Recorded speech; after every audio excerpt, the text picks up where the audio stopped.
important cell organelle is endoplasmic reticulum. Endoplasmic reticulum, usually in the short form we can call it as a E.R, endoplasmic reticulum, and it is a network of structure.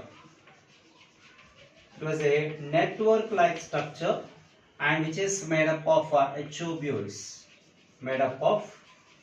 tubules, right? And it's a membranous structure, and it is almost spread in the inner space of the cell, so that it is also acting like a endoskeleton. Means skeleton, we know that it is giving a specific shape to the body. In the same way, the endoplasmic reticulum is also acting like an endoskeleton, because it can be spread in the entire space of the cell itself, right? And endoplasmic reticulum is of two types actually. These are of two types. Endoplasmic reticulum is of two types. One is a rough endoplasmic reticulum, and the second type is a smooth endoplasmic reticulum.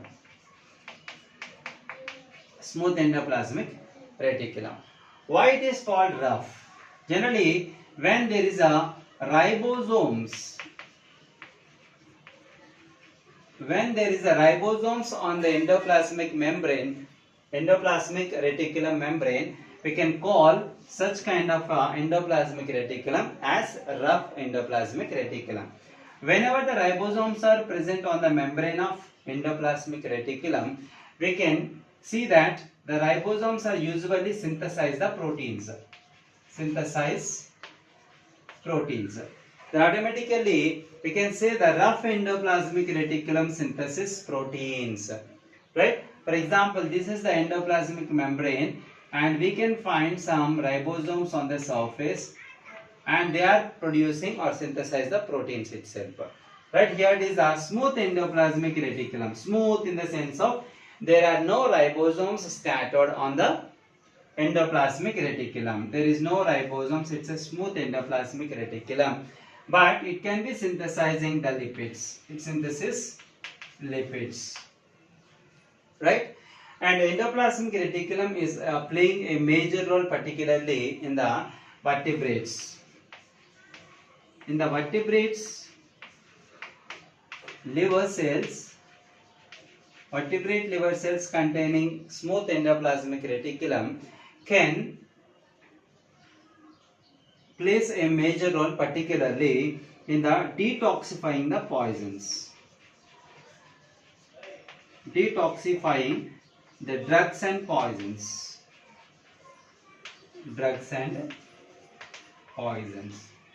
right? This is the regarding the endoplasmic reticulum, right? Smooth and rough endoplasmic reticulums, and they are performing the different functions also, right? And the most important cell organelle is next is Golgi apparatus.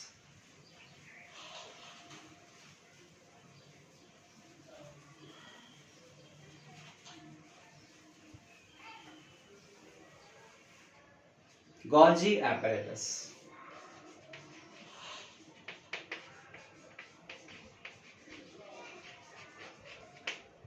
Golgi apparatus. It is also called as Golgi complex, right? And it's a tubules and vesicle-like structures. Tubules and vesicles, right? These are the double membranous cell organelles, and these can be available in the tubules and vesicle-like structures. They scattered in the cytoplasm of the cell, right? And the number of Golgi apparatus are vary in the cells, particularly in the cells of secreting enzymes and hormones. In such cells, the Golgi apparatus are more, particularly the cells which are secreting enzymes and hormones, those cells containing more number of Golgi apparatus. Actually, what is the function of Golgi apparatus? Golgi apparatus can pack the materials,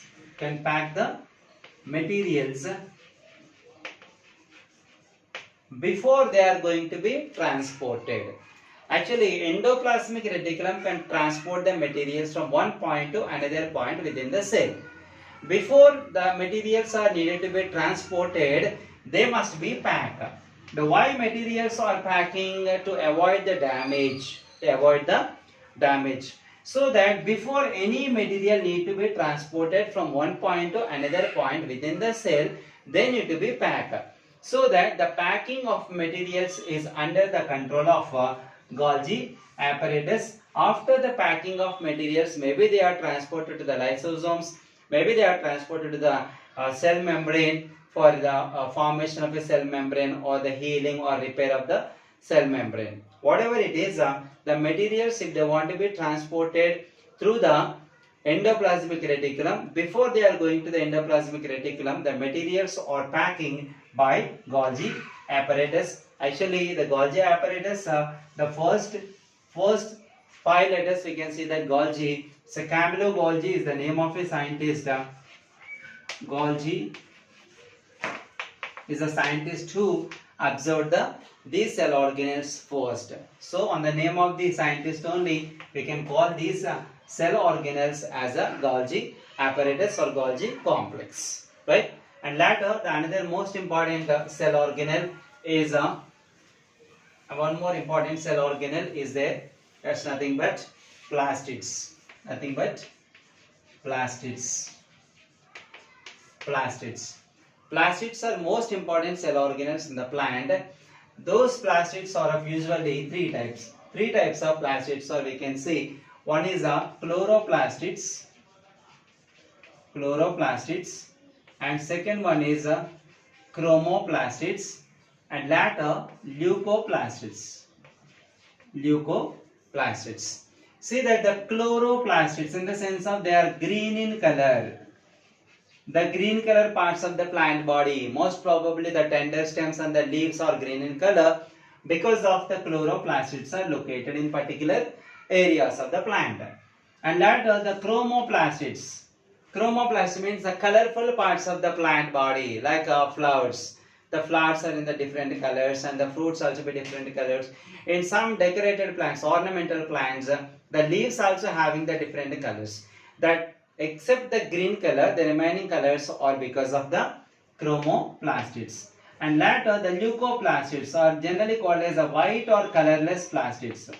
White or colorless means the white color parts or maybe the colorless parts of the plant body, or because of the presence of the leucoplastids. And comparatively these, the chloroplastids are most important in the plant body because the chloroplastids, also called a chloroplast. Chloroplast. The chloroplast is the structure can performing the photosynthesis. Perform the photosynthesis. Because the chloroplast is the instant structure which containing a pigment called chlorophyll. Chlorophyll. This chlorophyll can trap the solar energy, and solar energy can be converted into chemical energy. Whenever the chlorophyll trap the solar energy and converted into chemical energy, the complete process of formation of carbohydrates or glucose from the carbohydrate is called photosynthesis. This complete process occurs in presence of sunlight. So comparatively the remaining plastids, the chloroplastid plays a major role in the preparing the food material, right? So that it is most important comparatively the remaining 2 kinds of plastids itself. And chloroplastid is a double membranous cell organelle. Double membranous cell organelle. When you observe the cell organelle, it is covered by 2 membranes, right? Outer membrane, inner membrane. Inside the inner membrane, the empty space is called lumen. It's also called as a stroma. It's also called stroma, right? When we observe that the chloroplast structure, it is made up of 2 membranes, and usually chloroplasts in the various shapes, the cylindrical structures, a disc-shaped structure, star-shaped structure, different kinds of structures of chloroplasts we can able to see. This is a disc-shaped structure which is provided by 2 membranes. I said already it is the double membranous cell organelle. Double membranous cell organelle. This is, yes, it is a double membranous cell organelle. and this is what lumen and also called as the stroma. This is also called as stroma, right? Inside the stroma we can observe a bundle of or a piles of coin like structures. Bundle or a piles of coin like structures. We can observe this kind of structures inside the chloroplast. These structures are called granum, also called as grana thylakoids, right? These grana thylakoids are connected with each other by a strands or a thread like structures called stroma thylakoids. Stroma thylakoids. Stroma thylakoids, right? And inside the empty space or lumen is filled with a fluid called stroma, and the stroma may be containing the oil droplets, the energy food materials, and also some carbohydrate particles also be there, and different kinds of food materials can be stored in the various forms inside the chloroplast. It is most responsible for performing the photosynthetic activity and preparing the food materials itself.